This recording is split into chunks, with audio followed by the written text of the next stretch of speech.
Vertical marketing systems. The biggest developments in distribution channel management is the rise of vertical marketing systems that offer channel leadership.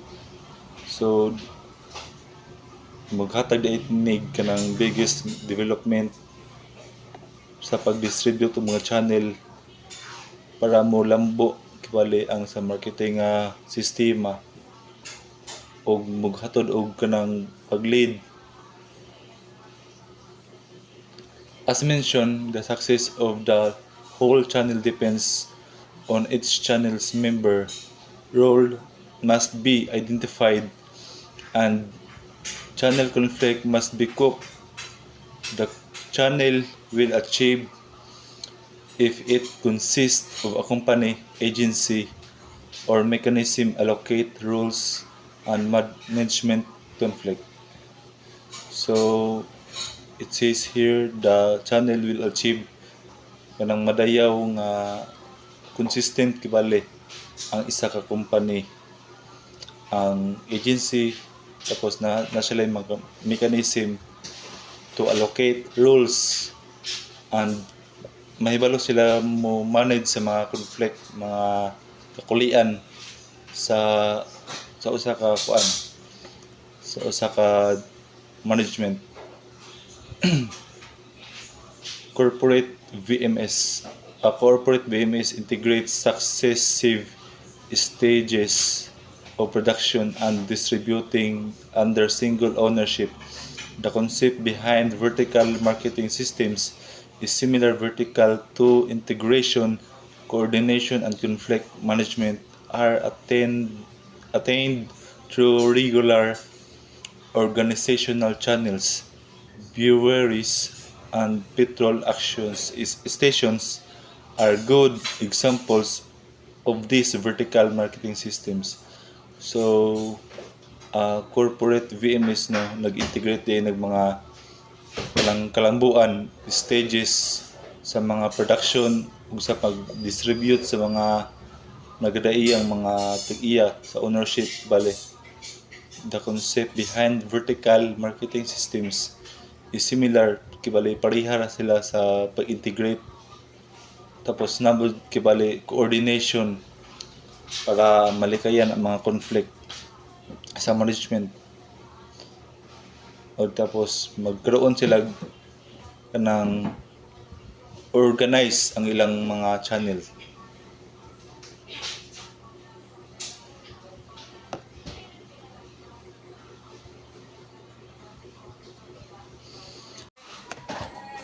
Contractual VMS. A contractual VMS is composed of independent companies at different levels of production and distribution who work together to earn more profits than each achieved in isolation.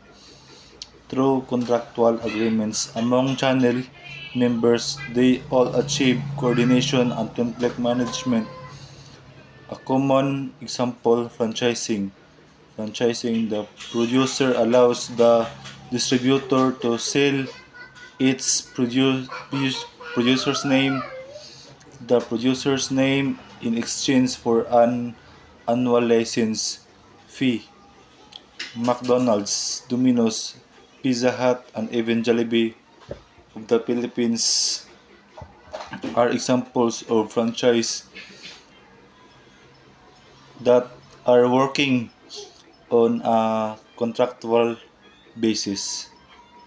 So, mo dito siya ang contractual nga mga VMS nagkumpose sa mga kumpanya nga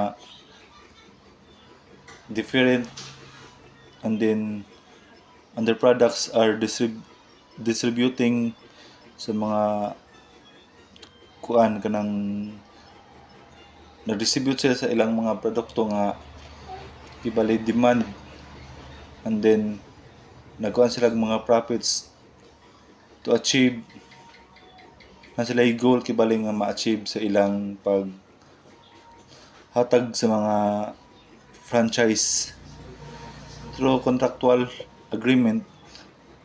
Tapos ma-achieve nila ang mga coordination sa ubang mga kumpanya. And then there are three forms of franchises. Number one, manufacturer, sponsored retailer, franchise system. An example here a food and its network independent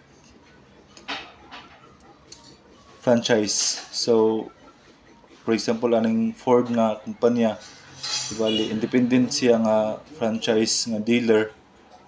Tapos kibali ni kusog sad siya. Kibali na sila'y kaugalingon nga mga pamaagi aron makadeal sila mga sakyanan sa mga mopalitay sa mga customers. And then number two, manufacturer sponsored wholesalers franchise system. Here is the case of Coca-Cola licenses bottlers, wholesalers in different markets who buy Coca-Cola syrup concentrate and then bottle and sell the end products to retailers, local markets. Number three, okay, so manufacturer sponsored kibali sa mga wholesale and then pareha ng mga Coca-Cola naghatag sila license sa mga bottlers sa mga nagkalain-lain mga markets sa local markets para po sila makita. And then number 3, service firm sponsored retailer franchise system. The auto rental business like an Hertz or Avis, the fast food service business, McDonald's, Burger King, and the motel business, Holiday Inn, Ramada Inn, and other example. So for example, kining sa franchise, kining service firm sponsored, yung mga prangkisa sa like kining Hertz Avis, fast food ba siya, and then kining McDonald's, Burger King, and kining mga motel, kining mga inn like aning Holiday. So mo kining mga example sa service firm.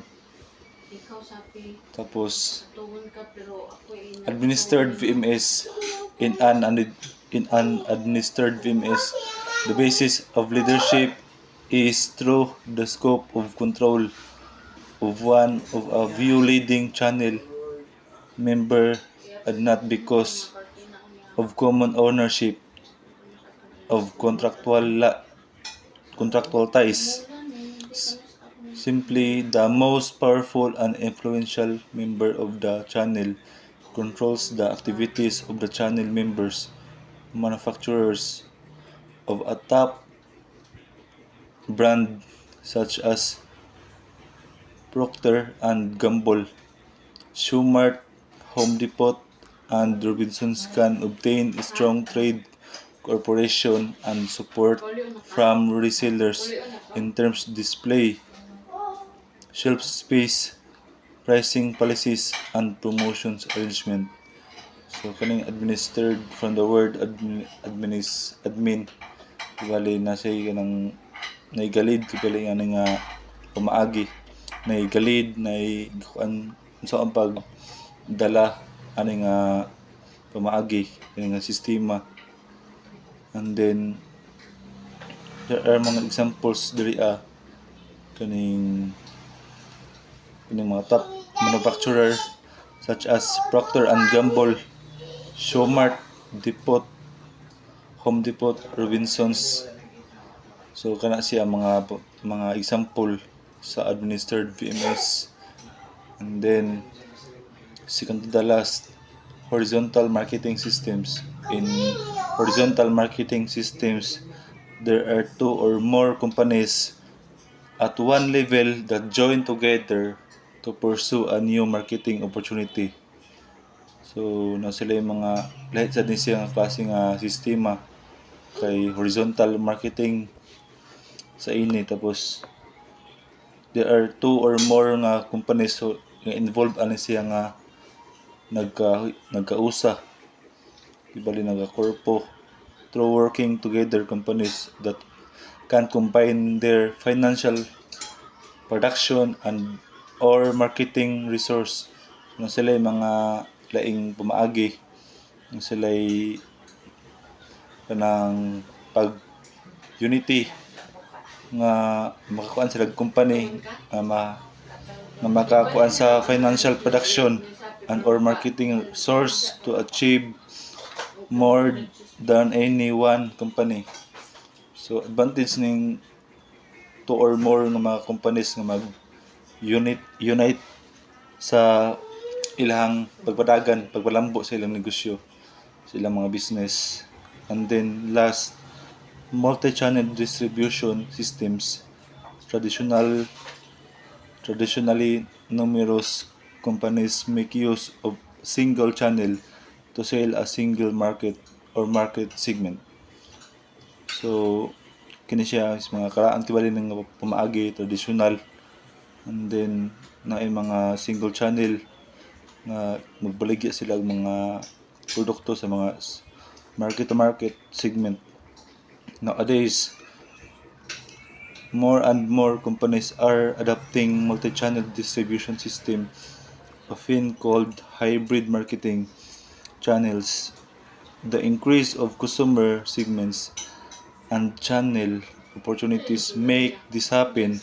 Multi-channel distribution happens when a single company sets up two or more distribution channels to each one of more target segments. So, karon ding mga karon nga panahon ang mga company nag-adapt sila sa mga multi distribution system, so dili na kay isa kundi daghan, and then gitatawag na siya hybrid marketing channels.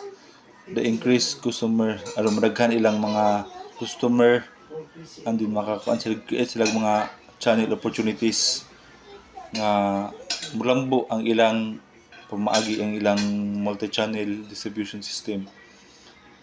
And then multi-distribution system may tabo na siya kung ang kumpanya nag-set up siya two or more distribution channels. So daghan siya pamaagi two or more, butang talang 5 tigali.